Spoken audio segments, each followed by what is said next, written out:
What is going on, everybody? It's your boy X coming at y'all with a brand new video. And as you guys can see, we have a new little lineup going on right now. And this is something that I've been putting together and I wanted to make and show you guys, because it's what I think, or feel at least, is the best little budget under 50k squad that you can make.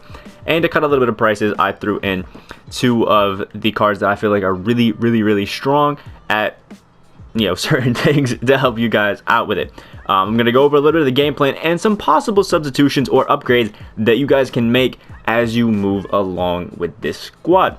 So obviously we have Donte DiVincenzo in here because he's a good, you know, sub 1k, you know, Ruby guard that you guys can use for a really nice all-around player. He's got some great defense, he has some great shooting ability, he can play make really well, and just overall be a really clutch player for you. You can see the quick draw and range extender. He's got half clamps at Ruby, which is awesome. He can shoot the ball nice with that 91.3. He can still finish a little bit in the paint with that 80 ball handle, some good playmaking, and you can see the 95 perimeter and steal, just to really help him out and, you know, really just control the squad. Now the goal of this really isn't to kill with Donte DiVincenzo, but we just want to use him as a basics player just to kind of help us out and move us further along. Okay, that's interesting.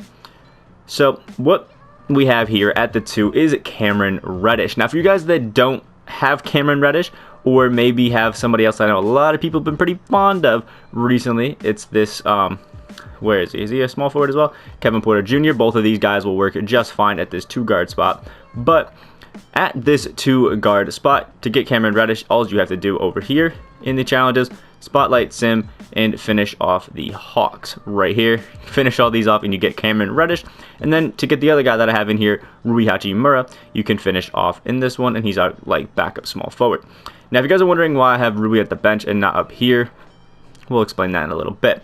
But Cam Reddish is an amazing card. He's in here for kind of like some 3 and D essence. He's really an offensive beast that can also hold his own on defense. He got 11, 19 really good Hoff badges just to really help him out and play good defense. You can see right there, pickpocket, tireless defender, lightning, reflexes, clamps, and intimidator, all amazing. He has 29 gold badges as well that are all great. He has dimer, which is, you know, pretty cool handles for days, tight handles as quick draw, and he's basically a reskinned PG.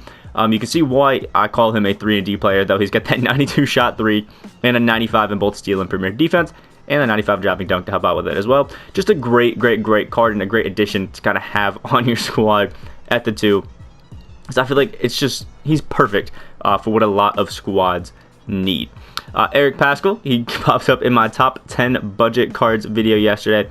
I just wanted to highlight him. I felt like he'd be, you know, a really nice card overall to, you know, have at this 3 position. I do have a possible upgrade for him, just to really help you out. Real cheap, under 2k.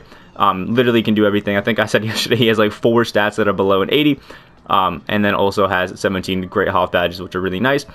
Danny Manning also was in my top 10 budget cards video yesterday. He's just really good. He's basically a reskinned Lamar Odom with Hoff badges. He can play great defense. He can run the floor. He's great in the post. He can shoot really well. Has a nice base 11 release. He can finish with the best of them. Actually get some decent amount of boards, even though his rating is really low. And do some great work in the paint. Another card that was on my top 10 budget cards list was this Marvin Bagley. Now Marvin Bagley is basically on this list because he's insane. Like there's nothing this card can't do.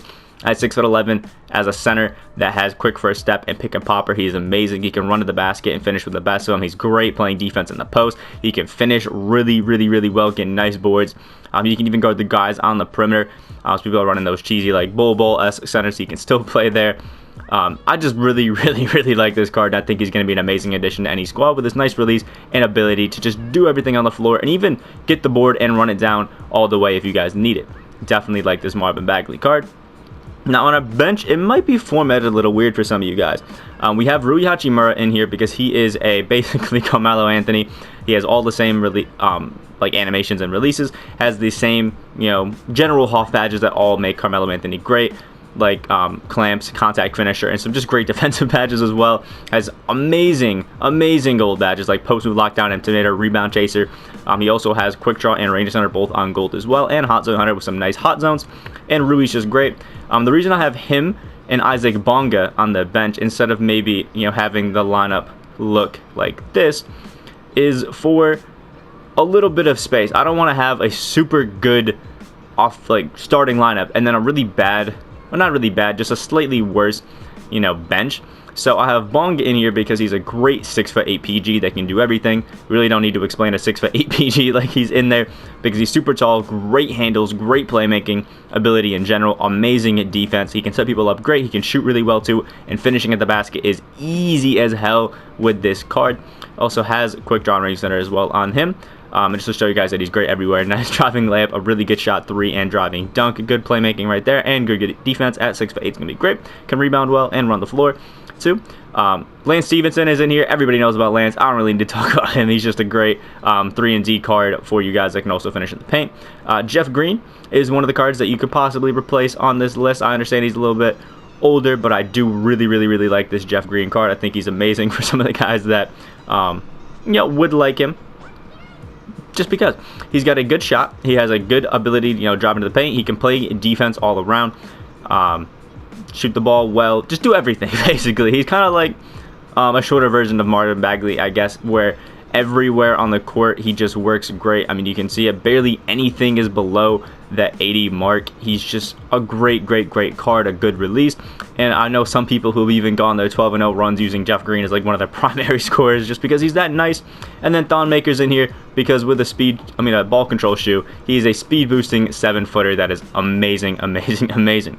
Now, I want to talk to you guys as well about some substitutions that you can make on this squad. One that I would actually really recommend you guys doing, and these aren't recommendations that I feel like you need because the squad isn't good. This is a recommendation because you maybe have moved up in MT and you can get some more cards, is replacing this Eric Paschall with Rudy Gay, because I really like this Rudy Gay card, and this makes your starting lineup just insane. Replacing Jeff Green on this bench with some sort of taller center that can play, or maybe, well, not a taller center, maybe like a Harry Giles would be a really good card there. Aaron Baines would be good because he has an amazing ability to shoot the ball, although he is a little slow. There are some cards here, like if you get this Giannis and you want a nice killer off the bench, you could throw Giannis in there, or, you know, maybe you get the free Paul Millsap, you get up to Tim Duncan, something like that. I think are great substitutions for this Jeff Green card if eventually you do want to upgrade him. Another one that I think you maybe could make is, if you get enough MT, switching out for Manute Bol and then throwing Marvin Bagley as your power forward over here. Because then if you have Marvin Bagley as your power forward, then you have a 7-foot Thon, you have a really nice big lineup, and this is something I definitely recommend a nice little upgrade to. And you can even throw Boban. I personally don't have Boban, but if Manute's too expensive, you can get Boban as well and change out those. And obviously there's some PG upgrade that you could make. John Wall, great upgrade on PG.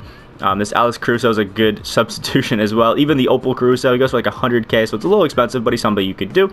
And I think these are just some nice lineup suggestions for some budget squad players. And before we end this video, I want to say there might be some stuff coming later. I've checked out the stats for this card in my career highlights. So Michael Jordan, I've already seen it, and it's actually really not a good card, but the stats are out, and eventually he's going to be coming out. So whenever we know information on this, I will tell you guys about it. Anybody that has enjoyed this video or found it informative, please leave a like down below. Let me know what your personal budget squad cards are, or, you know, upgrades that you would make to this budget squad as well. Subscribe if you guys are new. We're on that road to 4.9k. Hope you guys have a great rest of your day, and I will see y'all in the next video.